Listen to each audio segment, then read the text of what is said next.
porque o Senhor nos abençoa com esse dia, nos dá, ó Deus, condições de estarmos aqui e de termos esse momento de estudo aqui. Pedimos a Tua graça sobre nós, que o Senhor nos dê sabedoria, para que tudo que nós discutirmos, conversarmos, compartilharmos, sirva para edificação. E todos nós saiamos aqui, ó Deus, hoje percebendo que o Senhor nos ensina, que o Senhor nos faz crescer e que o Senhor nos fez avançar um pouco mais. Pedimos a Tua bênção em nome de Jesus. Amém. Amém. Muito bem. Nós vamos hoje entrar no tema propriamente das festas. E aqui a gente estava falando sobre o tempo, né? Como Deus vê o tempo, como a gente precisa ver o tempo. Por quê? Porque as festas se encaixam nesse contexto. Se a gente não enxergar as festas dentro desse contexto da visão de Deus do tempo, a gente perde muita coisa. Porque a gente fica apenas com a questão temporal cronos. Ou seja, a maioria das pessoas, dos crentes, quando leem sobre as festas no Velho Testamento, situam, para que serviu a Páscoa? A Páscoa foi apenas para marcar a saída do Egito. Apontava para Jesus, mas fica lá, hoje é a ceia do Senhor. Então a ceia substituiu a Páscoa. Então o crente não substitui a Páscoa. Essa é uma posição de muitos crentes.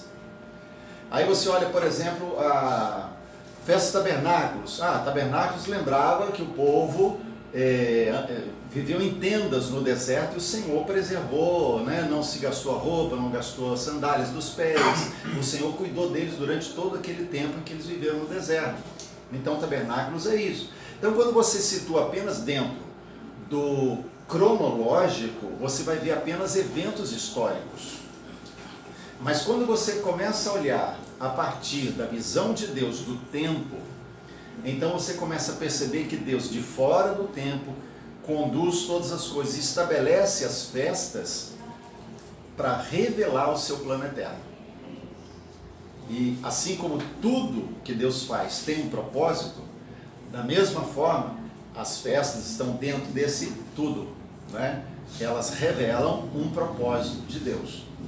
Mas que propósito? Algo que estava escondido, algo que Deus ocultou pelos séculos, mas que Ele tem revelado à igreja. Efésios capítulo 3, lá nos versos 10, 11, ele diz exatamente sobre isso, que a multiforme sabedoria de Deus, ela tem sido revelada agora a principados e potestades. Ou seja, o diabo lá atrás não sabia do que se tratava. Agora ele está sendo surpreendido pelas coisas que Deus está fazendo e está revelando para a igreja. Então a multiforme sabedoria tem sido revelada para nós. Deus tem trazido para o nosso conhecimento coisas que antes não se via, que antes não se conhecia. Não é que é novidade, a gente não está inventando doutrina nem nada. Simplesmente Deus tem um tempo certo para tudo. Um tempo em que Ele revelou algumas coisas e outro tempo para Ele revelar outras coisas. Por exemplo, quando a gente olha a respeito, por exemplo, dos dons espirituais. Se você olhar vamos botar assim, 1700 para trás, você não vai encontrar quase nada a respeito de dons espirituais, de pessoas, de líderes que falassem sobre o Espírito Santo e os dons espirituais. De repente Deus começa, né, levantar os seus e que estão buscando, querem mais e dando experiências, e aí Deus começa a levantar os grandes evangelistas de poder. E aí tem um livro muito interessante, se vocês quiserem conhecer, se aprofundar nisso, se chama Generais de Deus. São, se não me engano, 3 livros com esse tema, Generais de Deus. Tem um que fala dos evangelistas de poder.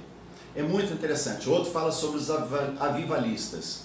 Então, são livros interessantes porque mostra como Deus foi levantando ao longo lá dos 1700 para cá, pessoas. Entendeu? Foi levantando até que chega um momento em que lugares inteiros começaram a ser impactados pelo Espírito Santo. Então, coisas que hoje a gente fala como natural acontecer, dons espirituais do Espírito Santo, antes dos anos 1700, não se falava. Não é que a igreja não tinha ou não conhecia. Simplesmente algumas coisas do Espírito estavam ainda encobertas para os tempos do fim.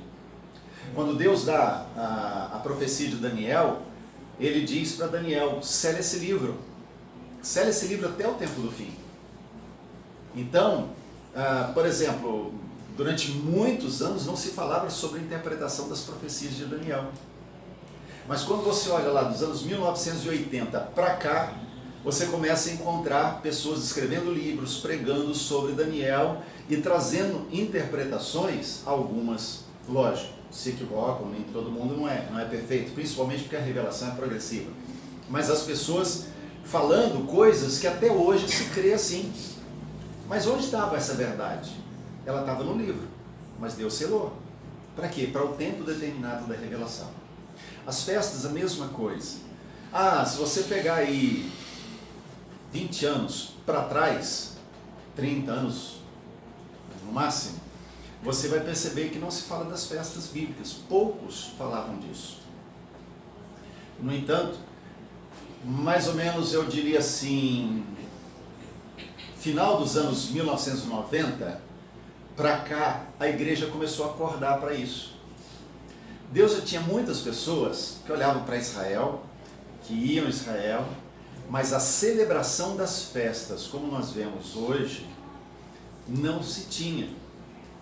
Por quê? Porque era algo que ainda estava vendado, estava oculto aos nossos olhos, a gente não enxergava.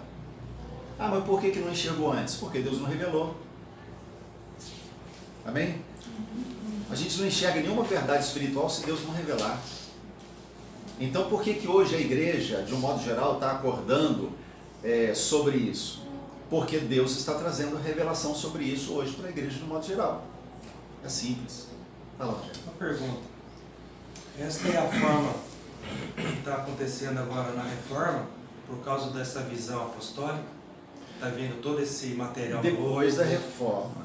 Depois da reforma a igreja acordou para muita coisa, mas a reforma não tem muito a ver com isso, porque é coisa que veio depois. A reforma abriu os olhos da igreja para a salvação pela graça, só Jesus, né? É só pela graça de Jesus, só por Jesus, só as escrituras, são 5 itens, né? Então, ali na reforma foi uma revolução por causa disso, porque rejeitou algumas doutrinas erradas que a igreja tinha e voltou para a simplicidade da Bíblia. Mas muita coisa não estava ligada ali, muito tempo se passou, né?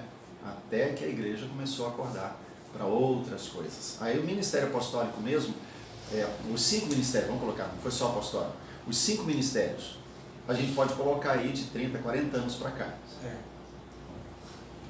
Certo? Vamos lá, vamos avançar. Então, o sentido profético das festas bíblicas, né, o que a gente quer ver, nós vamos nos ater a isso, que as festas possuem um sentido profético. A primeira coisa que a gente vai ver aqui é que a igreja de Israel sempre foram vistos em muitos lugares dentro do cristianismo como opositores. Então, quando se pensa nas festas, para muita gente, isso é judaizar, isso é voltar para o Velho Testamento. Por quê? Porque judeu já passou, não tem mais parte nesse projeto de Deus, e a gente fazer isso é voltar para algo que não é para hoje. Então, tem muitas pessoas que olham assim. Então, por quê? Porque a igreja em Israel, elas sempre, os dois sempre estiveram assim em oposição. Tanto é que na Segunda Guerra Mundial, para ter uma ideia, é uma coisa recente, Segunda Guerra Mundial, muitos cristãos apoiaram a perseguição aos judeus. Muitos líderes cristãos, pastores, teólogos, se posicionaram a favor da perseguição dos judeus. Por quê? O judeu matou Jesus. Entendeu? Então, é uma visão distorcida que se tinha, né? E aí, esse posicionamento. Então, para muitas pessoas, igreja de Israel são 2 trilhos que não se encontram. Ou seja, não existe vínculo, não existe um momento na história em que Israel e a igreja estejam juntos. O outro é que a igreja substituiu Israel, né? Então, Israel é aquela locomotiva Maria Fumaça ali, né? Já ultrapassada, e Israel, aquele trem bala, né? Aquele trem de alta velocidade moderno e tal. E a posição de muitos é assim, olha, Israel veio até um ponto, até Jesus. A partir de Jesus é a igreja, Israel ficou para trás. O que não deixa de estar muito ligado ao item anterior, que é como trilhos que não se encontram nunca, certo? Para outros, a igreja foi enxertada em Israel. Então, Israel veio e Israel continua. E a igreja foi enxertada. Que, se a gente for olhar, Romanos capítulo 11 vai nos falar sobre isso. Nós fomos enxertados e a gente tem que atentar para isso, né? Fazemos parte de um plano. Romanos 11, do 1 ao 32 é o que diz. A gente não vai ler agora porque é um texto muito longo, mas Romanos 11 fala a respeito disso, né? Que nós fomos enxertados e por isso não podemos rejeitar Israel. Aliás, capítulo 11 de Romanos, ele, para mim, é um dos textos mais fortes que tem para mostrar que Deus continua tendo Israel como seu plano e que a igreja faz parte da mesma coisa. Não existe uma mudança de planos. Deus continua amando Israel e a igreja nasceu a partir de Israel, certo? Assim como na reforma, vamos dizer assim, os protestantes saíram daquela que é chamada hoje Igreja Católica, então vamos pensar assim, por que saiu, por que ficaram duas? Porque houve uma divergência, questões doutrinárias, e aqueles que não concordavam acabaram saindo ou sendo expulsos, porque, por exemplo, Lutero não queria sair, ele queria apenas reformar a igreja, ele foi perseguido, expulso, teve que sair. Então, no caso dos cristãos, foi a mesma coisa lá no início. Os judeus não entendiam o posicionamento dos cristãos a respeito do Messias. Então, rejeitaram os cristãos e começaram a perseguir. Os primeiros cristãos não queriam sair do judaísmo. Eles queriam que o judaísmo aceitasse o Messias. E se aceitasse o Messias, estava resolvido.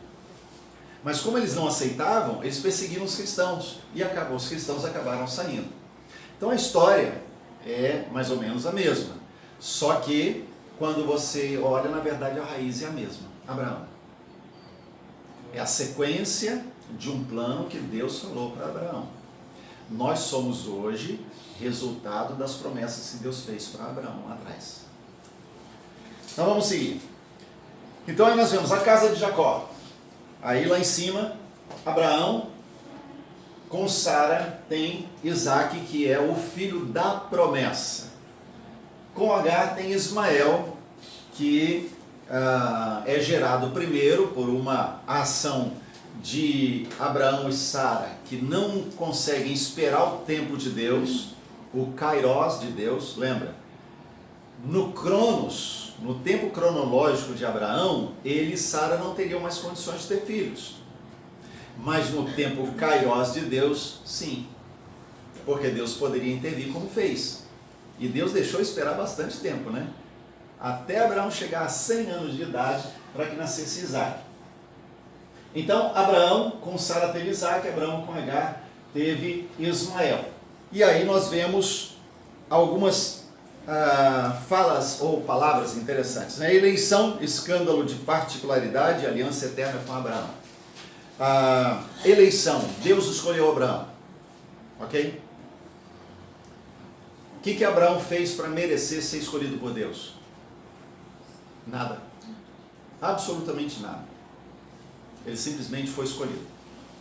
Deus disse, sai da tua terra, sai da tua parentela e vai para a terra que eu te mostrarei. E eu vou te dar outra parentela, eu vou fazer de você uma grande nação, vou te dar filhos. Então, quer dizer, vai formar uma nova família. Vamos olhar o seguinte, quando Deus está falando isso para Abraão, para ele sair da terra, Deus está começando algo do zero agora. É como se Deus dissesse assim, olha, até aqui a sua vida foi uma, a partir daqui a sua vida será outra. Até aqui você dependeu do seu pai, a partir daqui você vai depender de mim, certo? E Deus começa então a conduzir Abraão numa caminhada que, se a gente for olhar aí, eu já fiz esse cálculo algumas vezes, é interessante. Quando Isaac ele vai ser levado para o sacrifício, alguns estudiosos colocam Isaac na fase da adolescência. Ele era um garoto. Outros colocam Isaac já na fase, entrando na fase adulta, mas ainda dependente do pai. Certo? Lembra? Era tribo patriarcal. Então, Isaac teria entre 30 e 33 anos de idade. Se você coloca nessa idade, você vê uma identificação com Cristo, que foi ao sacrifício da cruz, foi imolado como cordeiro aos 33 anos de idade, certo? Então, quantos anos tinha Abraão quando Deus chamou ele para sair da terra que ele morava em Ur dos Caldeus?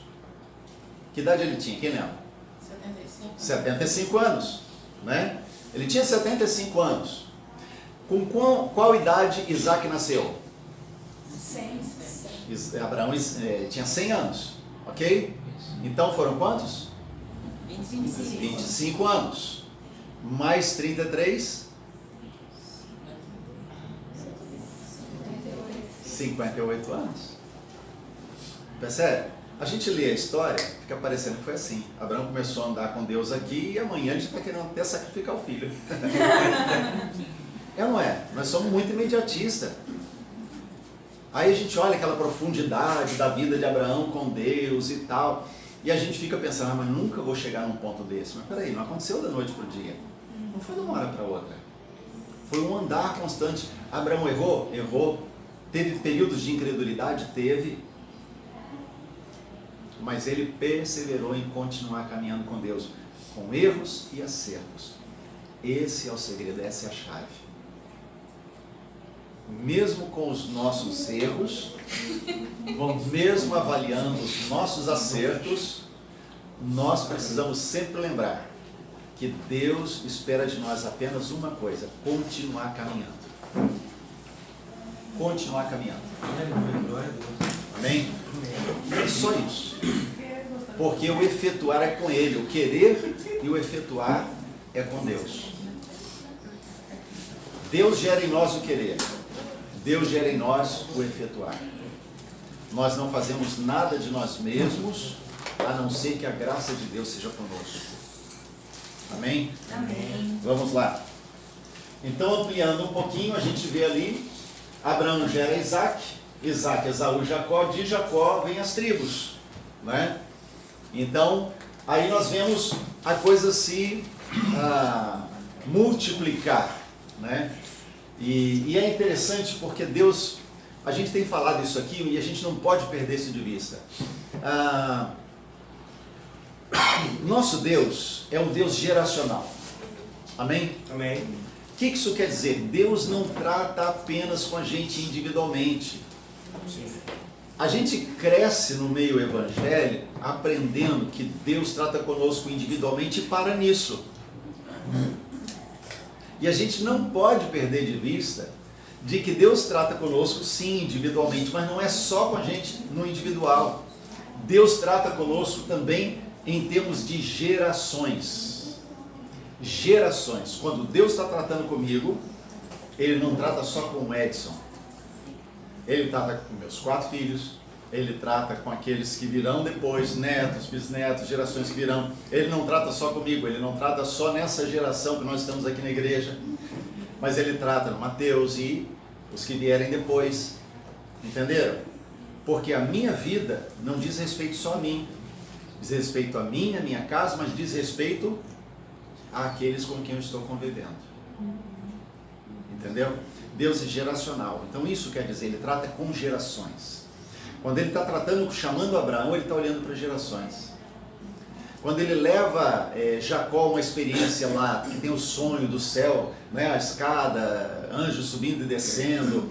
Quando Jacó tem aquela experiência, Deus está trabalhando com ele e falando: olha, eu sou o Deus dos seus pais. Eu sou aquele que vai fazer cumprir as promessas que foram dadas a Abraão. Então Ele está chamando a atenção para isso. Olha, eu estou atento porque eu trato com as gerações. Tá? Aí você olha para esse pequeno gráfico aqui e você vai ver isso. Abraão tem Isaac, Isaac tem Esaú e Jacó tem as descendências, ou seus filhos, as tribos, né, que aparecem aqui. Agora olha só, você vê Levi. Lá na frente, quando Deus orienta Josué a repartir as terras de Canaã com as tribos, a descendência de Abraão, que agora eles são numerosos quando chegam lá, certo? Se passaram aí, né, só do tempo do Egito para lá 400 anos, né, do tempo que eles ficaram no Egito até chegar lá. Então, se a gente pensar nisso, olha só, Levi, ele não recebeu herança, ok? Ele não recebeu herança, terra não. Por quê? Porque era a tribo sacerdotal, era a família sacerdotal. Uma vez que era a família sacerdotal, então Levi não tinha terras, os seus filhos não tinham terras, certo? E eles viviam para serviço do templo, ok? Agora, como é que aqueles que serviam no templo viviam? Aqueles que serviam no templo, que eram da linhagem de Levi, como é que eles viviam? Eles não tinham terra para plantar e colher. Eles viviam das ofertas e dos dízimos, ok? Bom, vamos voltar na história. Aqui atrás, Abraão, quando ele tem a guerra lá, com os reis lá em Gênesis, e ele vence, ele logo em seguida encontra com um personagem misterioso para a gente, né? Porque não existe muita descrição sobre ele, chamado Melquisedeque, ok? Melquisedeque era um sacerdote que servia ao Senhor, não tinha lei ainda, mas ele era temente a Deus e servia ao Senhor, ok? Abraão encontra Melquisedeque e faz o quê? Ele dá o dízimo, certo? Antes da lei. Então dízimo não é da lei, dízimo é um princípio espiritual de honra ao Senhor, de devolver a Deus aquilo que é de Deus. Então, Abraão pega e dá o dízimo para Melquisedeque, certo? Quando a gente vai lá para Hebreus, e me fale agora o capítulo, mas a gente chega em Hebreus e a gente encontra a seguinte descrição, que Levi, em Abraão, deu dízimo. Ele não existia ainda. Em Abraão. Isso. Levi em Abraão. Por quê? Porque quando Deus deu a promessa de gerar uma nação aqui, a semente de Abraão ia gerar tudo isso aqui. Isso. Ok? Sim. Levi vem de Abraão. Quando Abraão está dando o dízimo, ele está incluindo no seu ato Levi. Hebreus 7:9. Hebreus 7:9. Ok? E isso é interessante por vários motivos. Por exemplo, as decisões que vocês estão tomando hoje, elas influenciam as gerações que vêm depois. Entendeu? Sim. Então, por exemplo, a Sofia é pequenininha, né? E aí a Hélida decide tomar uma decisão de estar lá orando com ela, ensinando ela a Bíblia e tal. E aí, de repente, ela pensa, a salvação da minha filha, né? Porque ela é pequenininha, ensina a criança no caminho que deve andar, ela está ensinando. Mas essa atitude da Hélida não diz respeito só à Sofia. Diz respeito a gerações que talvez ela nem conheça. Por quê? Porque vai ser lá bisneto, trineto, tataraneto da Sofia, se Jesus não voltar antes. Entendeu? Então, por exemplo, quando você honra o Senhor hoje, a tua semente, que ainda não nasceu, está honrando o Senhor junto com você.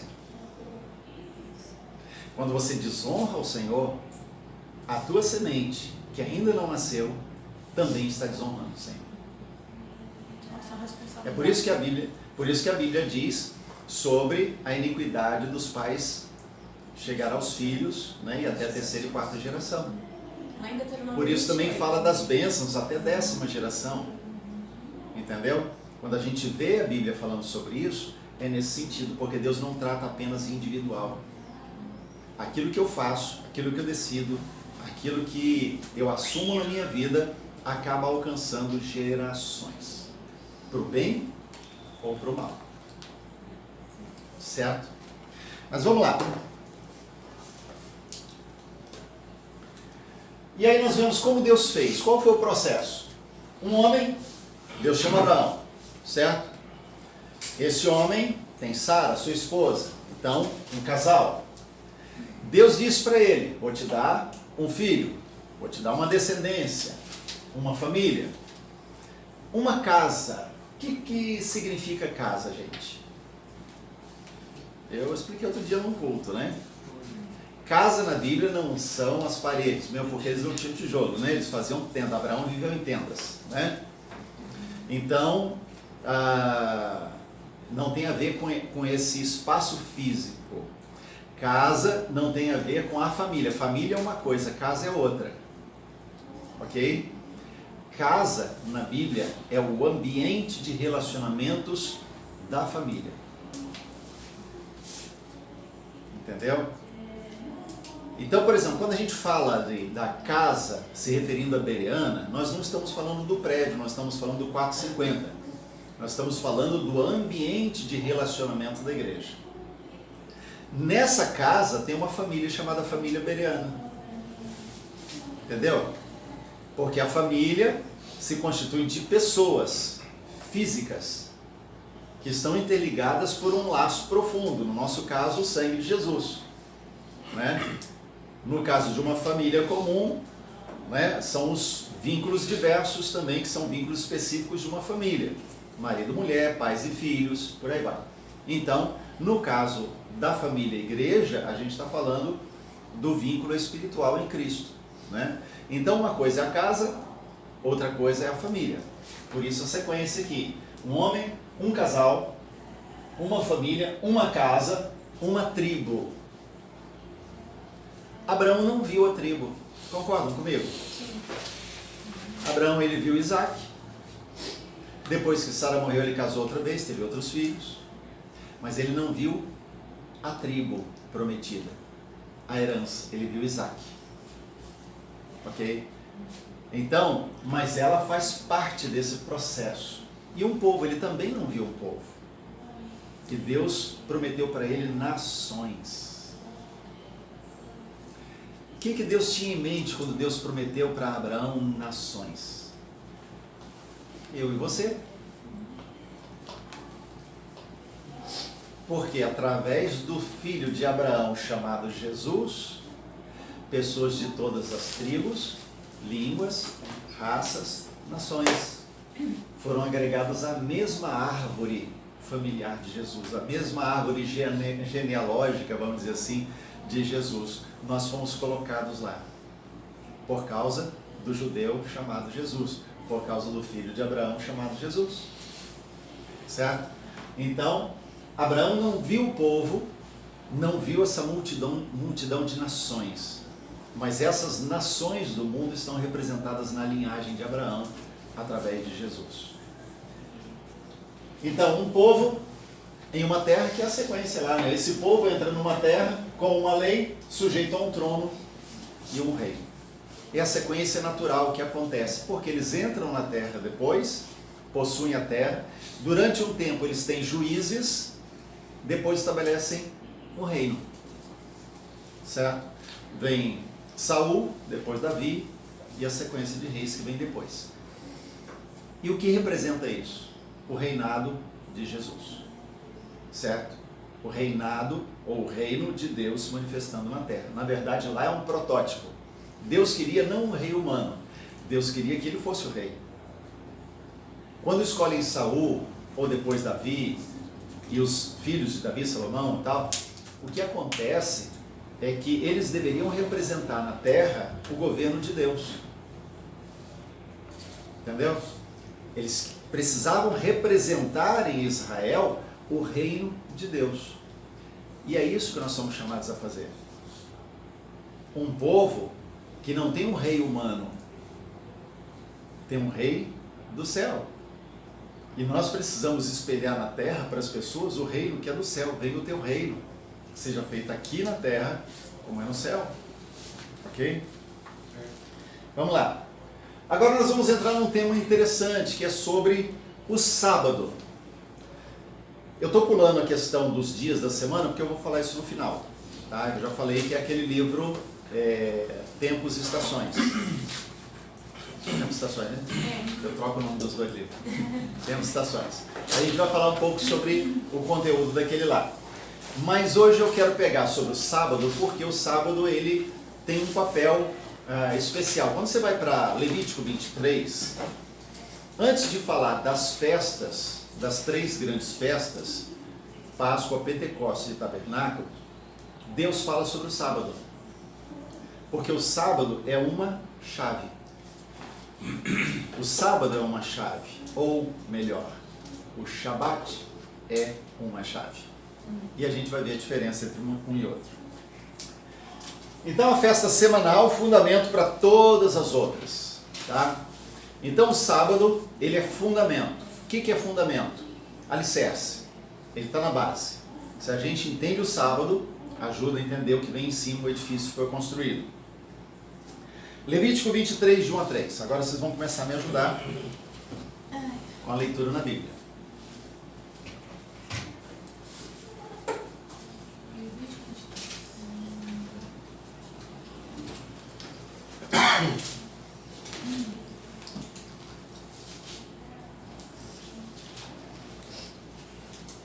Pode ler aí.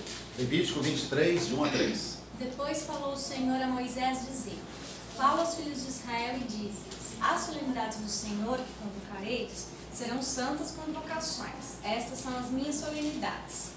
6 dias trabalho se fará, mas o 7º dia será o sábado do descanso, santa convocação. Nenhum trabalho fareis. Sábado do Senhor é em todas as vossas habitações. Então olha só, ele está dizendo que haverá um sábado, ok? E nesse sábado haverá santa convocação. Essas duas expressões trazem consigo 2 conceitos.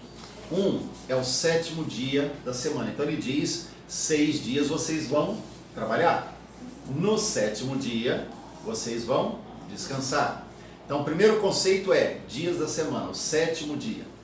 O segundo conceito é santa convocação. A ideia de santa convocação, ela é diferente, porque ela fala de dar um aspecto especial. Ele diz que nesse dia será a adoração. Não fala claramente, mas você vai enxergar isso em toda a orientação de Deus sobre os Shabats. Porque era tempo do povo celebrar o Senhor, era santa convocação. Toda a ideia de santa convocação é essa, de convocar o povo para a adoração, para a consagração. Na Bíblia coloca assim, sábado é o Shabat, é isso? Uhum. Eu vou diferenciar um pouquinho isso daqui a pouco, tá? Porque uma coisa é o Shabi. Shabi é o dia 7º. Shabat é a dimensão espiritual que a gente pode dar ao dia 7º ou a outros dias também. Certo? Mas eu vou chegar lá, vai ficar mais claro isso. Vamos seguir. Então o que ele fala aí? É descanso solene, é santa convocação, nenhuma obra fareis. Então, sem entender o Shabat, é quase impossível entender as festas anuais. Se você for olhar, eu vou adiantar algo que a gente vai ver mais pra frente, tá? Em todas as festas, quantas festas são? 7 festas, certo? São 3 festas maiores. Na primeira e na última tem outras 2 festas menores que estão agregadas nelas, certo? Estão junto com elas. Mas em todas as 7 você tem santa convocação. Então você pega, por exemplo, uma celebração de muitos dias como tabernáculos. Começa com santa convocação, Shabat. Você termina com santa convocação, Shabat. Então você tem 2 ali, um no começo, outro no final, ok? O 8º dia é Shabat também. Bom, mas e aqueles dias que são de um só? Trombetas. A festa é um Shabat. Então toda festa é marcada por Shabat. Ok? Toda festa tem santa convocação. Toda festa tem uma convocação solene para o povo. Vamos lá. Então, o que são esses 6 dias? O que disse o texto aí? 6 dias trabalhareis. Né? 6 dias vocês vão trabalhar. E no 7º vocês vão descansar. Ok, Jesus trabalhou na madeira até os 30 anos. É ou não é? Esse é o natural, gente. Aí dá pessoas que discutem, Jesus não foi um carpinteiro, né? Enfim, por quê? Porque Jesus usou muitas parábolas que não eram da carpintaria, mas usou da carpintaria também. Olha a trave no olho do seu irmão e tal. Né? Isso tem a ver com quem conhece esse negócio de cisco. Está lá trabalhando, cai o cisco da madeira lá e cuidado, né? Você quer tirar o cisco do outro, não está querendo tirar o tronco de madeira que está no seu. Né? Então, porque era natural que os meninos, os filhos homens, crescessem aprendendo a profissão do pai. Isso era natural, certo? Então, quando a gente olha para Jesus, a gente sabe que até os 30 anos ele está escondido. A gente vê alguns episódios: nascimento, apresentação no templo, depois aos 12 anos, né, quando o bar mitzvah dele acontece, que ele vai perante os rabinos, né, no templo e tal. Aí depois só volta a ver Jesus aos 30 anos. Porque isso também era uma questão cultural do povo, estabelecido na lei. A partir dos 30 anos ele servia, ele se apresentava para a guerra, né? Então, tudo isso aí. Mas quando Jesus faz 30 anos, ele vai iniciar o ministério dele. O que ele fez até ali? Trabalho. Os 6 dias na vida de Jesus são representados pelo trabalho. Ok? Bom, o que é o sábado, o 7º dia? São os 3 anos e meio de Jesus no ministério. Tá? Eu estou usando analogia para a gente entender. Os 6 dias Deus nos deu para trabalhar. Mas o que significa 7º dia ou Shabat? Significa viver, ainda que nesse mundo, para o Senhor. Certo? Muito mais a ver do que um dia da semana, tem a ver com a dimensão de relacionamento com Deus. Shabat tem a ver com relacionamento com Deus. Por isso, o judeu ele não entende muito bem isso, porque, vamos dizer assim, para eles tem muito do legalismo, né, o apego à letra da lei. Mas ao celebrar, por exemplo, o Shabat, a família de judeus não faz nada como a lei manda. Mas eles se reúnem. Então, pelo menos uma vez por semana, a família de judeu tem que estar junta. Ali eles vão falar do Senhor, falar de Yahvé, da lei do Senhor, vão recitar textos da Torá, entendeu? Ali eles vão adorar. Eles vão fazer o seu culto doméstico. Certo?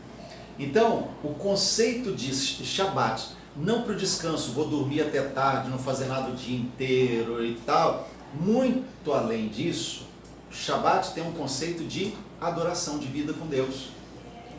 Ele não foi dado para a gente não fazer nada, ele foi dado para que a gente tivesse tempo exclusivo para, em família, buscar Deus. Por isso, no primeiro dia da Páscoa, a gente fez o que a gente disse, a celebração do Shabat, que pode ser feito em toda casa. É um tempo da gente celebrar a família, abençoar a família, declarar as bênçãos do Senhor sobre os membros dessa família. Nós fizemos aqui para a igreja toda, certo? Mas em cada casa pode ser feito. Ok? Mas vamos lá. Então vamos lá. Então Jesus, ele trabalha os 30 anos, ou ele tem as suas atividades normais, 30 anos. Depois Jesus, ele tem o descanso. Que descanso é esse? Na verdade, é só como analogia mostrando que a partir de agora, né, não é o tempo de trabalhar na madeira, é o tempo de dedicar ao Senhor. Ok? Vamos lá. Ministério de sábado, consagração total, dependência total, adoração. Lembra que em Gênesis, capítulo 2, nós vimos aqui, Deus descansou de toda a obra que fizeram. Lembra disso? Aí a pergunta básica é aquela, e Deus cansa? Deus ficou cansado? Né? Deus teve tanto trabalho para construir o universo todo, colocar o homem. Bom, tá certo que a última obra que ele fez, qual foi, gente? Por isso que ele teve que descansar. O capricho. Isso! Tá Ele vendo? tem que descansar. Ô, Lu, olha só, o pessoal fez uma risada É, aqui. achando principalmente que eu tava- aqui, ó. É, né? Eu pensei numa risada bem... Agora ficou bem. Deus pensou em tantos detalhes. Não. Deus caprichou essa risada tanto não nos foi detalhes essa que ele coisa. teve que descansar depois. É verdade. Uau! Que obra-prima! Não é? Obra-prima e Mas vamos- perfeita. É. Vamos lá. Que coisa, hein, gata? Então, quando Deus Já cria pensou? tudo, a Bíblia diz que Deus descansou. Na verdade, ele não descansa porque ficou cansado. Mas nós vimos aqui, né, que Isaías diz que a palavra que sai da boca de Deus não volta vazia.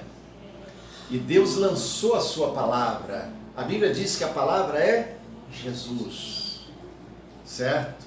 A palavra foi lançada, a palavra criativa de Deus foi liberada para trazer todas as coisas à existência. E Paulo diz, aliás, João diz, no capítulo 1, tudo foi feito por ele, sem ele nada do que foi feito se fez. Né? Ou seja, a palavra criativa de Deus foi liberada e voltou como? Não voltará para mim vazia. Uau, se não volta vazia, volta cheia de quê? De adoração. Porque os frutos vêm. Porque a palavra de Deus não é lançada no vazio, no vácuo, não é no lixo, no esquecimento. Se Deus falou, Ele fará. Se Ele prometeu, Ele vai cumprir. Não é? Então a Bíblia é muito clara em nos prometer isso, Deus é muito claro nisso. Então a palavra de Deus vai e volta para Ele como? Com os frutos, e os frutos significam adoração. Isso é o dia do descanso, isso é o Shabat. E nós sabemos ter esse tempo para Deus. O sétimo dia não tem a ver com não fazer nada, é ausência de trabalho apenas, mas é um desfrute, né? Você Exato. desfrutar. Você desfruta e usa aquele tempo para adoração. Veja só, a gente vai chegar lá que a coisa é mais ampla até do que isso, não é? Porque na verdade Deus não quer apenas um dia. Ele quer que a gente transforme todos os dias em Shabat. Certo? Mas vamos chegar lá. Senão eu adianto aqui, vai perder o... E toda festa deveria então, nesse sentido, começar no sábado. Porém a gente não pode seguir esse calendário em função do calendário que existe hoje. Mas então a cada começo de celebração, o início tem que ser como se fosse um contexto espiritual, um Shabat, é isso? Exatamente. O que a gente, o ideal pra gente? Olha só, deixa eu fazer uma observação. A gente celebra a festa aqui, ok? Sim. Então a gente está celebrando as festas. Durante um tempo a gente celebrava só algumas, depois a gente foi ampliando, até que hoje a gente está observando todas as datas de celebração da festa. O ideal é que em cada celebração a gente tivesse um ato de consagração pessoal. Isso poderia ser um jejum, uma dedicação especial, separar um tempo especial para Deus, mais e mais intenso do que aquilo que normalmente a gente faz, entendeu? Esse seria o ideal, porque esse é o princípio do Shabat que marca todas as festas. Então, vamos fazer a Páscoa. Então, sexta-feira, primeiro dia, nós vamos consagrar. Né? Nós fazemos só o final de semana. Na verdade, a festa da Páscoa são 8 dias. Lembra disso? Primeiro dia da Páscoa, Santa Convocação. Aí entra a Páscoa e depois começa no segundo dia da Páscoa. Pães Asmos. 7 dias de consagração. Aí a pergunta é básica. Nós celebramos a Páscoa agora recentemente, eu falei de púlpito só por cima. Entendeu? Agora, quantos de nós lembramos de ter uma separação em pães asmos e tirar o fermento fora? Até tabernáculos, né? Não, a festa de pães asmos, 7 dias. Pentecostes. Não. Pães asmos. Pois é. Pães asmos, 7 dias. Da Páscoa, do segundo dia da Páscoa até o 8º dia, que é... Tirar o fermento e se consagrar, né? Tirar o fermento é consagrar, porque o fermento ele é símbolo de contaminação. Tudo que contamina a nossa vida, no nosso relacionamento com Deus, precisa ser tirado. Isso é todo dia, certo? Mas ali é um ato especial que a gente faz de consagração. Quando o senhor fala tirar o fermento, é tirar o fermento mesmo? O fermento... Eu tirei. Não, Eu tirei. Um flash. Durante 7 dias eu não comi nada com fermento. Por quê? Porque todos os dias eu pegava um pão sem fermento, eu aprendi a receita. Então eu fiz em casa e cada vez que a gente pegava, e como a gente está fazendo ceia todo dia em casa, então a gente fazia ceia com pão sem fermento. E cada vez que eu pegava o pão, aquilo era para mim um lembrete. Tirar o fermento da minha vida. Entendeu? O pão sem fermento não traz bênção nenhuma. Ele em si mesmo é um pão sem fermento, só. É farinha de trigo e os outros ingredientes ali. Mas eu comer aquilo para mim é uma mensagem para mim mesmo, que eu preciso constantemente tirar o fermento do meu coração. Certo?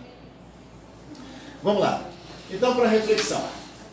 Jesus ensinava a partir do Shabat. Por quê? Porque os 3 anos e meio dele de ministério, a gente já viu, a gente identifica como o Shabat, o tempo para Deus, o tempo para o Pai. Para Jesus, o Shabat oficial começou no batismo. Né? Então, quando Jesus é batizado no Rio Jordão, por João Batista, ele então começa ali o seu ministério oficialmente. Ok? Ali começa o Shabat. Jesus convidou para virmos para o Shabat e com isso nos ensinou a deixar as coisas dos 6 dias. Uau, vamos trabalhar isso aqui? Tá? Vamos pensar agora, raciocinar. Os 30 dias iniciais de Jesus, nós identificamos como os nossos 6 dias. 6 dias trabalharás, no 7º dia, descanso, até os 30. Os 30 anos primeiros de Jesus, nós identificamos com os nossos 6 dias. Os 6 dias da semana, tá? Que a gente é chamado a trabalhar, certo?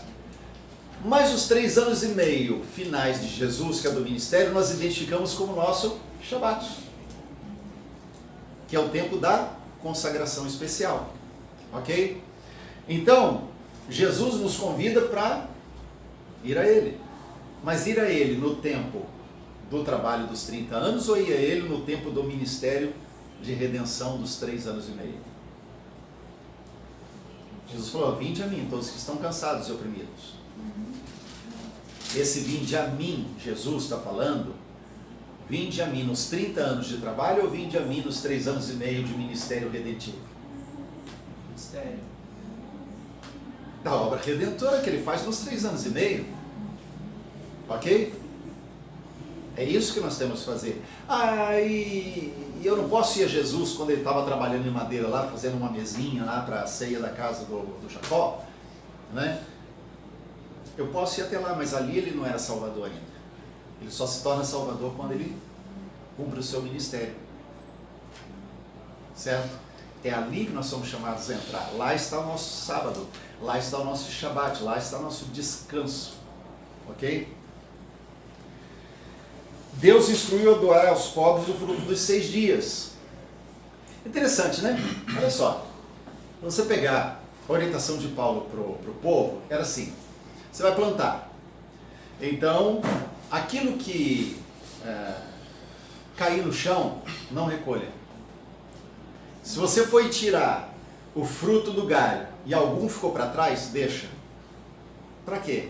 Para o pobre. Porque o pobre podia passar e recolher. Lembra que Jesus e os discípulos estavam caminhando e eles passaram numa plantação e colheram para comer e era um sábado? Espigas, milho. E aí o pessoal falou assim, seus discípulos estão trabalhando, porque a questão não era o comer, a questão era o colher. Né? Será que eles invadiram e roubaram dos outros? Não. Eles pegaram isso. Lembra que Jesus falou, o filho do homem não tem onde reclinar a cabeça? Ele tinha família, mas como homem não tinha nada. certo? Então ele está ali comendo da onde? Com seus discípulos comendo aonde? Eles dependiam das ofertas. Lembra que Judas cuidava da bolsa? Bolsa de quê? Das ofertas, de pessoas que ajudavam os discípulos, as mulheres que contribuíam, cuidavam, preparavam comida. Era isso aí que acontecia. Então Jesus e os discípulos estão passando por uma plantação e eles colhem e comem. Porque eles colhem aquilo que tinha sido deixado nos galhos ou que tinha caído. Certo? Bom, o que isso tem a ver? É interessante que eles ficavam na planta, né? Não é o que ficava no chão, né? Os dois podiam pegar. Os dois, né? Mas principalmente da planta. A gente pensa que é só o que ficava caído ali no chão. Eram os dois. O que caía no chão não pega. O que ficar para trás no galho não pega. Entendeu? Então esses dois ficavam ali. Porque caiu, sempre tinha pobres. Jesus falou, os pobres vocês sempre vão ter com vocês. Então tinha pobres no meio do povo. E esses pobres sabiam que não iam morrer de fome. Por quê? Porque o povo que plantava ia ter alguma coisa e deixar para eles. Eles sabiam que eles seriam supridos ali. Entendeu? Bom, vamos lá. A gente podia estender isso aqui longe, mas... Outra coisa interessante é que eles podiam colher no 7º dia. O 7º dia não era para colher. E aí, eles colhiam? Não. A ideia aqui... ele instruiu a doar aos pobres o fruto dos 6 dias. 6 dias você trabalha. Então o que está nascendo lá e fruto que está dando é resultado de 6 dias por semana que você trabalha. Essa é a ideia. Entendeu? Não é que eles podiam colher no 7º. Certo? O 7º dia era Shabat para todo mundo, incluindo o pobre. Certo? Mas o pobre podia ir lá colher para comer no 7º. Oi? O pobre podia ir lá. Não. Nem pra Tanto que comer. Jesus e os discípulos foram condenados porque eles colheram e comeram no sábado. Então o pobre não comia nem Não, no ele 7º. podia qualquer dia da semana. Ah, Quando é que o fruto estava ali, por quê? Porque algum lavrador trabalhou sim. aquela árvore, aquela plantação, o trigo, entendeu? Alguém cuidou da plantação, mas cuidou em que dia? Nos 6 dias, fruto dos 6 dias. O resultado de se trabalhar 6 dias na plantação fazia com que a plantação tivesse fruto, certo? Quando fossem colher, alguma coisa ia ficar. E na hora de colher e alguma coisa ficar, o pobre podia ir qualquer um dos 6 dias que ele passasse por ali. Tinha sobra nos galhos, tinha caído alguma coisa, ele podia ir lá e colher para ele. Eu pensei que ele pudesse colher na hora que ele tivesse fome. Se tivesse fome no sábado, ele podia ir lá colher no sábado. Então não podia. Não. Podia ficar. O Shabat era para todo mundo. E o judeu, o fariseu, por exemplo, ia pegar no pé de qualquer um. Entendeu? Jesus está na sinagoga e tem um homem lá que está com a mão mirrada, a mão está atrofiada. Jesus vai curar, mas antes ele sabe o que está no coração deles. Quer dizer, embora no sábado Jesus falasse assim, olha, se o animal seu cair no buraco, você não vai salvar no sábado? Entendeu? Quer dizer, Jesus confronta eles com a hipocrisia deles, certo? Mas deixando claro também que o que a lei observava era não fazer. Mas Jesus era Senhor do sábado, porque ele é o próprio sábado. Entendeu? Jesus é o próprio sábado. Então, ele podia fazer isso e liberar aqueles que estavam dele. Ô, pastor, então na verdade assim, seguindo o nosso calendário, nós fazemos o Shabat e o domingo. Seria isso? Sim. Um contexto espiritual. Pode ser qualquer dia da semana. E aí, por exemplo, algumas religiões que creem que o sábado tem que ser guardado no calendário nosso, o sábado normal, eles erram só por causa disso, de fazer o contexto espiritual no sábado da semana, não fazer no domingo. A gente Porque vai... não está errado guardar. Não está errado. Só estão colocando no contexto errado. Né? Isso, exato. Por exemplo, alguns cristãos, eles pegam a questão do sábado e estabelecem a rigidez do calendário gregoriano. Então, de sexta para sábado, se guarda aquele sábado e é só isso que pode fazer. Quando a gente entende, por isso que eu falei que a gente tem que sair fora do calendário, do Cronos, e olhar a partir do Kairos de Deus, do tempo de Deus, fora do tempo, como Deus enxerga aquilo. Deus vê mais do que um calendário, dia 7º.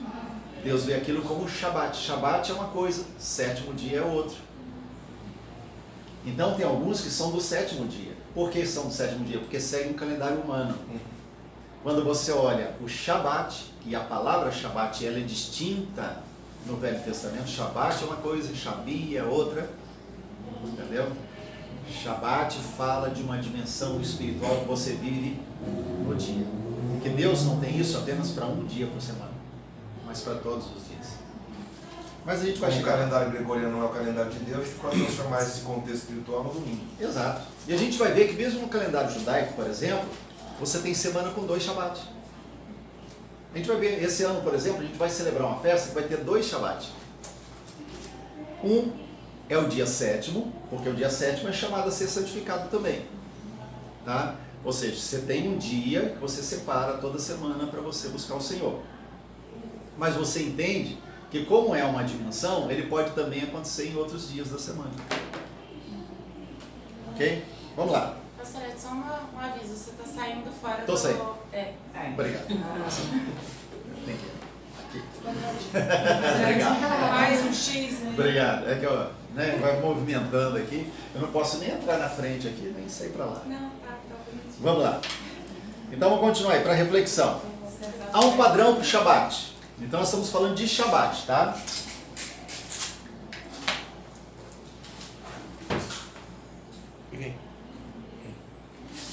Nós estamos falando de Shabat. Shabat não é o dia 7º no calendário gregoriano. Shabat é a dimensão espiritual em que a gente pode viver qualquer dia da semana. Um padrão para o Shabat. A ordem que Deus deu era festejar. São 7 festas anuais. Vamos pegar assim, são 7. Quantos dias da semana? 7. Você vai descobrir depois, né, que tem a ver. Cada festa tem a ver com o dia da semana. E quando você entra na última festa, você está entrando no Shabat. Se você olhar na escatologia, o Shabat, ele fala do milênio. O reino de Deus na terra, Satanás preso por 1000 anos. Que maravilha! Embora ainda seja um plano corruptível, né? Imagina um mundo sem o diabo. Nossa. Né? Já vai ser uma coisa... Não é um céu ainda, mas é um pré-céu, né? Não é? Então, num plano escatológico, você olha para o milênio ali, mas existe uma festa que fala do milênio. E a única que aparece na Bíblia, que vai ser, e a gente vai ver isso lá na frente, é a única que aparece qualquer tabernáculos. Porque tabernáculos fala do descanso. Entendeu? Então, se você pegar cada dia da semana, você joga uma festa para cada uma delas. Para cada um deles, né? Para cada dia da semana. Ok? Muita informação? Gente, pode perguntar à vontade, tá? Assim, eu tenho uma previsão da gente terminar essa matéria no máximo primeira semana de julho, no máximo segunda. Mas se precisar, a gente continua depois. Tá? A gente avança. O importante não é vencer uma matéria. O importante é vocês entenderem aquilo que está sendo ministrado aqui. Ok? Então vamos lá. Então a ordem era festejar. São 7 festas. Agora, como festejar se há pecados a serem confessados e tratados? Como é que eu vou festejar? Como é que eu vou celebrar o Senhor? Vamos usar uma palavra mais atual. Como é que eu vou adorar com pecado não tratado? Eu não consigo. Ok? Como é que eu vou desenvolver um relacionamento com Deus se há algo em mim que ainda atrapalha o meu relacionamento com Deus? Não dá. Se há pecado a ser tratado, então é preciso sacrifício. Ok? Se a gente olha, então, os meus pecados, eles encontram solução aonde? No sangue de Jesus. O sangue de Jesus Cristo, seu Filho, nos purifica de todo o pecado. Ok? Qual é o pecado que não tem perdão?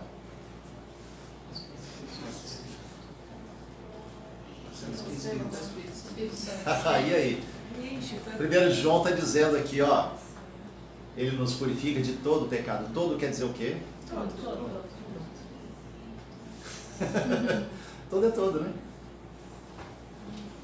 Ah, é blasfêmia contra o Espírito Santo, né? Isso aí é do primeiro ano com a tia Lu. Eu dei aula, eu me lembro, eu expliquei bem. Isso. Eu bem do bem. Vamos lá. Então, se há pecado a ser tratado, precisa de sacrifício.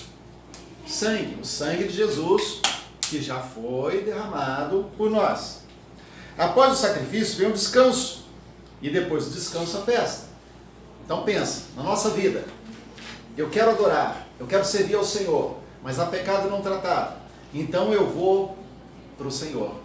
Se confessarmos os nossos pecados, Ele é fiel e justo para nos perdoar os pecados e nos purificar de toda injustiça. Ok? Muito bem. Uma vez que eu vou a Jesus e o sangue de Jesus me purifica de toda injustiça, então eu posso ir para o descanso. O descanso, gente. Viver em pecado é um fardo. Viver sem tratar pecado é um fardo.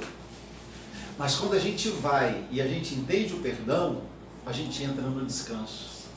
Por isso que Jesus falou assim: vinde a mim, todos que estão cansados e sobrecarregados, e eu vos aliviarei. Que fardo ele está falando, se não o fardo do pecado? E como ele vai nos aliviar, se não pelo perdão? Se não pelo fato de que nós encontramos nele, no seu sangue, a solução para o nosso pecado? Entramos no descanso. E aí, queridos, se a gente entra no descanso, celebrar fica fácil. É céu aqui. É alegria. É céu aqui. É céu. Aí é fácil celebrar, porque você tirou o peso. Você tirou não, Deus tirou. Jesus tirou o fardo. E se Ele tirou o fardo, então a gente pode celebrar, a gente pode adorar, a gente pode servir, certo? Porque a gente fica livre para isso. Então qual é o padrão para o Shabat? Refletir, confessar, sacrifício, descansar, festejar. Vamos pensar o seguinte: se a gente pelo menos uma vez por semana fizesse isso, já seria extraordinário.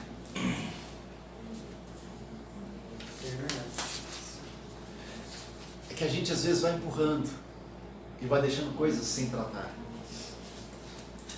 Mas se pelo menos uma vez por semana a gente fizesse isso, ou seja, a gente reflete.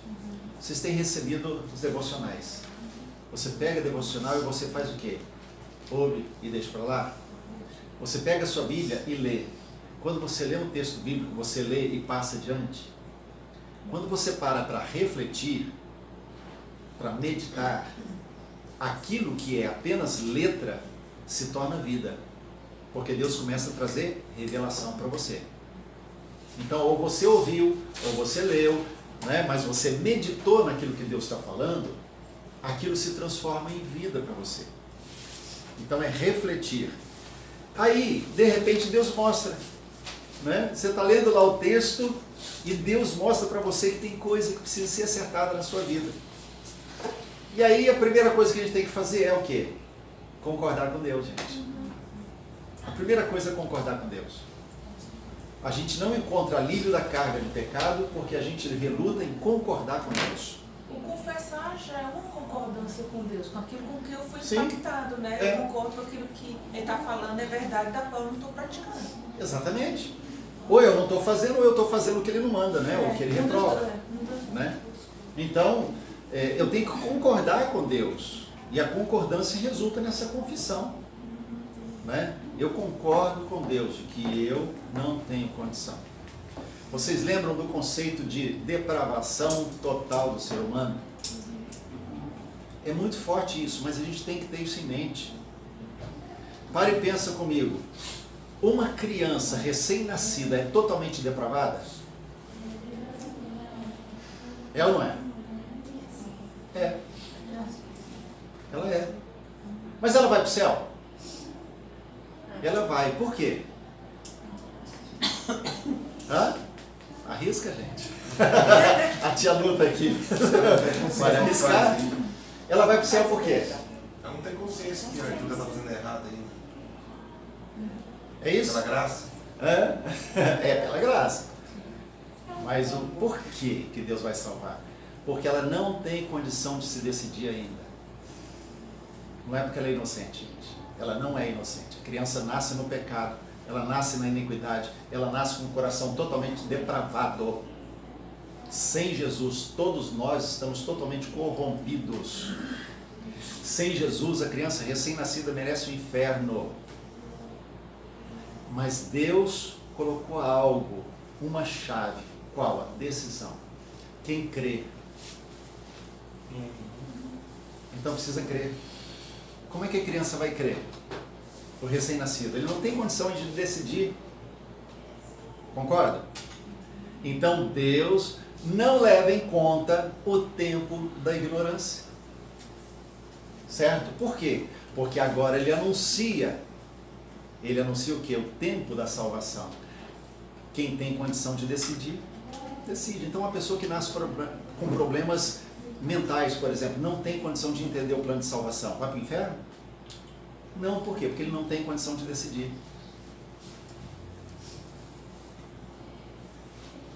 Ok? Então é meio duro, porque a gente olha, né? Aquele bebezinho, coisa linda, né? Como é que a gente vai imaginar isso aqui é totalmente corrompido? Deixa crescer um pouquinho, você vai ver como é que ele age. Então aquela pessoa que nunca ouviu falar de Jesus, confessa outra fé, adora outros deuses, tem a promessa da salvação. Tá sobre todas, lembra sempre o seguinte, ó, todas as pessoas têm a salvação em Cristo Jesus provisionada. Jesus não morreu por alguns, ele morreu por todos. Certo? Deus dá uma medida da graça, que vocês já viram aqui também no primeiro ano. Deus coloca sobre todos uma medida da graça, que capacita a pessoa a tomar a decisão. Romanos capítulo 1 diz que aqueles que, não conhecendo Deus, mas preferiram adorar a criatura do que o Criador, eles são dignos de condenação. Entendeu? Por quê? Porque eles têm condição de decidir. E ao invés de decidir pelo Criador, decidiram pela criatura. Então quando você vê esses povos do passado, o Evangelho não chegou neles, né? Os maias, os incas, que criaram toda uma religiosidade, né, que a gente sabe que é maligna e aqui tão perto de nós, e a gente fala assim, a civilização que acabou, né? Como é que eles ficaram? Eles não estão inocentes, porque eles tinham a chance de adorar o Criador. Entendeu? Mas decidiram adorar a criatura, adorar o sol, a lua, as estrelas, coisas que eles fizeram com as suas mãos. Ok? Vamos seguir. Toda festa vem então acompanhada de santa convocação, aquilo que eu falei, né? As festas longas, como tabernáculos, começa com Shabat, termina com Shabat. As festas curtas, por exemplo, Pentecostes é um dia só. Ela em si, santa convocação. E se ela cair numa terça-feira? Terça-feira vai ser um Shabat e o sétimo dia vai ser um Shabat também. E depois vem trombetas. Trombetas é um dia só. Yom Kippur é um dia só. E se cair numa sexta-feira? Né? Então você vai ter de quinta para sexta. Perdão. De quinta para sexta você vai ter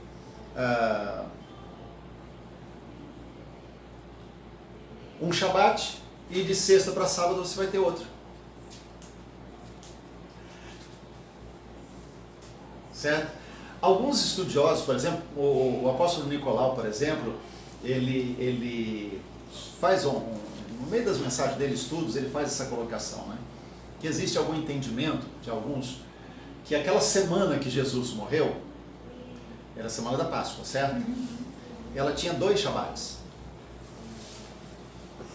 Exatamente por conta disso, Jesus, ele não teria sido morto de sábado, de sexta para sábado, né? No final da tarde, né? Da sexta-feira, antes de entrar o Shabat.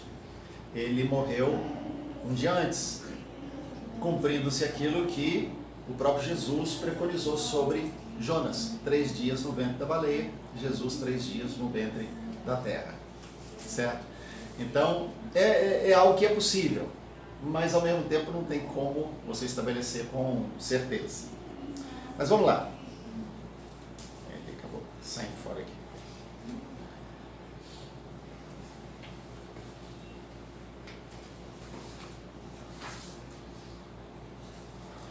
Bom, Yom Shabi, então, Yom, o que quer dizer? Vocês lembram? Dia. Yom é dia, que pode ser 24 horas, pode ser um tempo, uma estação, um período indeterminado, certo? É uma contagem de tempo que pode ter um período determinado ou indeterminado. No caso aqui, Yom Shabi é dia sétimo. Shabi quer dizer sétimo, ou sete, tá? Então, nesse sentido aqui, se a gente pegasse Yom Shabi para o calendário gregoriano, a gente teria o sábado, ok? Gênesis 2, 1 a 3, diz que Deus recebeu a adoração da palavra criativa que foi liberada. Shabi não é necessariamente Shabat, né? Então, já estou batendo nesse ponto aqui. Shabi é o sétimo dia, ou dia sétimo. Shabat é o dia que Deus santificou. É a santa convocação. É o dia da adoração. É o dia em que a criação e a criatura se volta para o Criador em adoração. Shabi só ocorre uma vez por semana. Shabi, para nós, então, é o sábado. Ok? O Shabi está lá. Ele está no calendário gregoriano, é o sétimo dia, está lá. Shabat pode ocorrer mais de uma vez por semana, que é o que eu já citei aqui também. Vamos dar um exemplo. Levítico 23, verso 3. Quem achar aí pode ler. 23. Verso 3.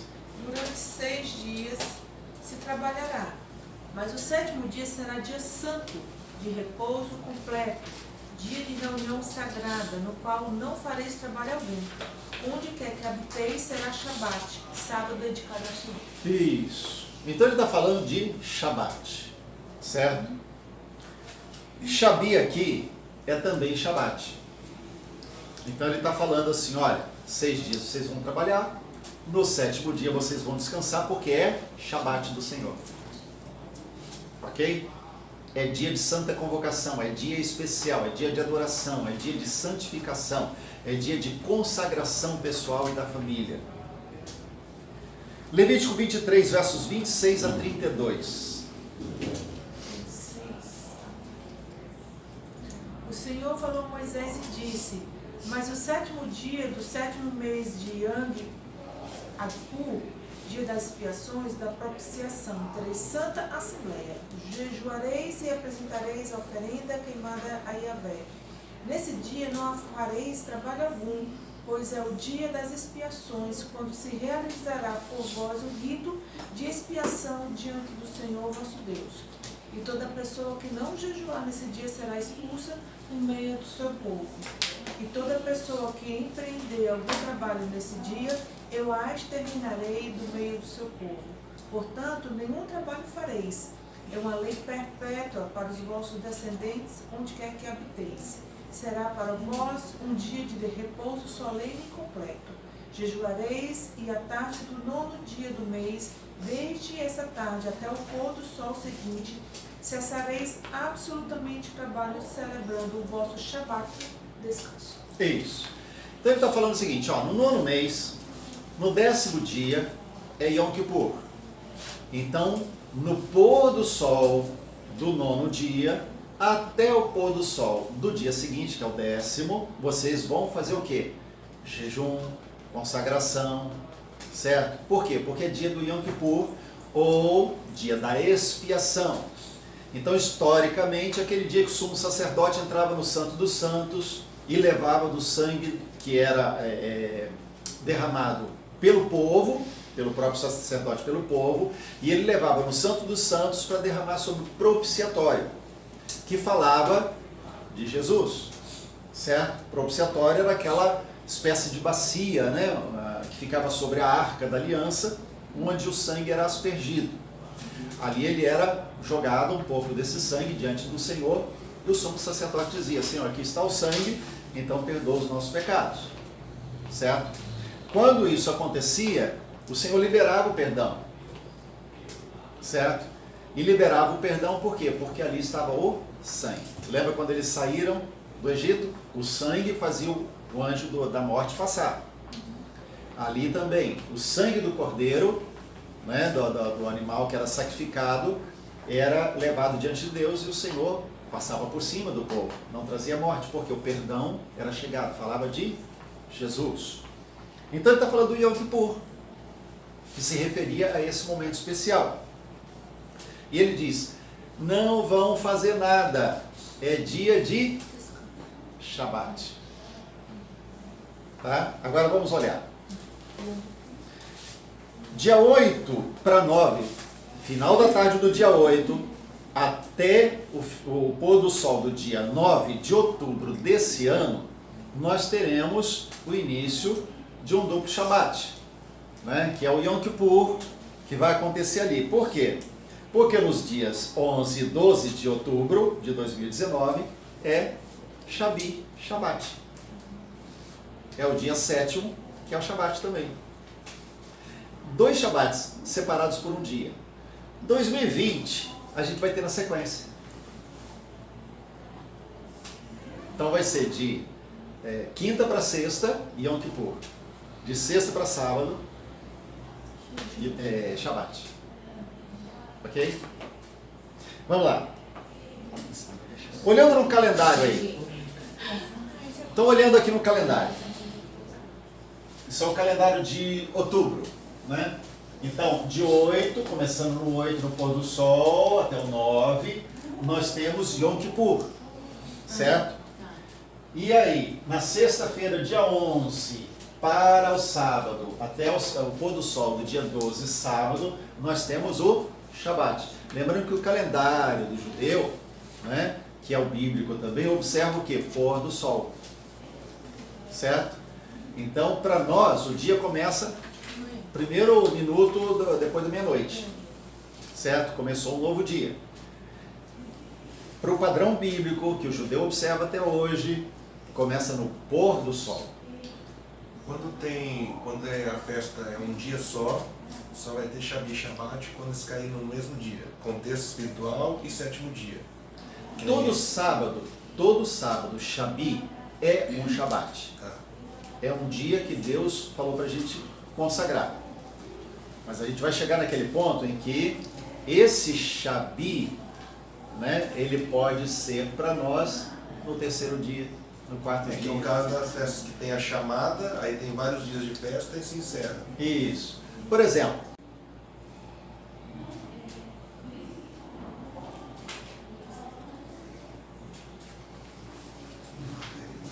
então vamos lá.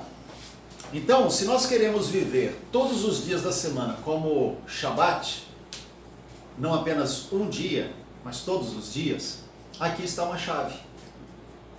Aqui está um segredo. Aí aquele livro, Tempos, Estações, é esse mesmo.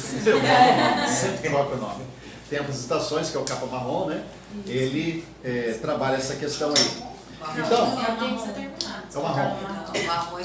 Determinados. Essa capa meio amarela. É amarelo. Tempos determinados. Não. É o marrom que fala dos dias da semana. tem que ser. O marrom fala dos dias da semana.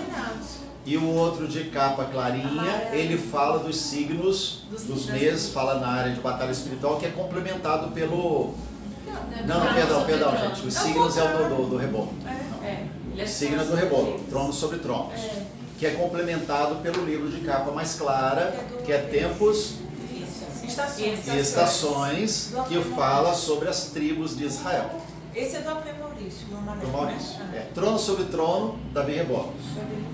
Tempos e Estações e Tempos Determinados, do apóstolo Maurício. Então vamos lá. Quando você pega a Menorá, você descobre que ela tem 7 braços. É original. Hoje se for em Israel, você vai comprar, e tem muitos lugares que tem de 9 braços, porque são acrescentadas outras 2 festas. Mas as festas que Deus determinou que o povo celebrasse, são apenas 7. Tá? Por exemplo, o povo celebra, e muitas igrejas celebram, por exemplo, o Purim. Purim é a festa de Esther. Depois que houve a vitória, né, e os judeus não foram exterminados, Então foi estabelecido ali se celebrar anualmente o Purim para se lembrar da libertação do Senhor. E também no final do ano tem a festa das luzes, que tem a ver com a revolução dos judeus que tentaram se libertar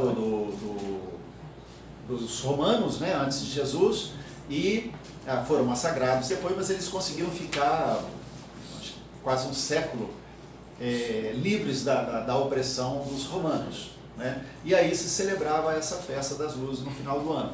E algumas igrejas, ao invés de fazer a celebração de Natal, porque já entende que Natal não é bíblico, celebra a festa das luzes em dezembro. Entendeu? Então vamos lá. Aí nós temos os dias da semana: domingo, segunda, terça, quarta, quinta, sexta e o Shabi, né? Aí nós temos, o texto diz aí, Espírito do Senhor. Segunda-feira, Espírito de Sabedoria. Terça-feira, Espírito de entendimento. Quarta-feira, Espírito de Conselho. Quinta-feira, Espírito de força e poder. Sexta-feira, Espírito de conhecimento. E sábado, Espírito de temor. É uma chave que nós encontramos em Isaías. Se nós queremos desenvolver uma semana em que todos os dias sejam Shabat para nós, sejam Shabats de consagração pessoal, nós temos aqui um chamado de consagração, de submissão ao Espírito do Senhor. Espírito do Senhor, de sabedoria, de entendimento, de conselho, força e poder, conhecimento e temor. Quando nós nos submetemos ao Espírito do Senhor, essas coisas vêm. E quando nós temos isso na nossa vida, o Shabat é todo dia. O Shabat é todo dia. A gente vive a realidade do Shabat todos os dias na nossa vida. Ok?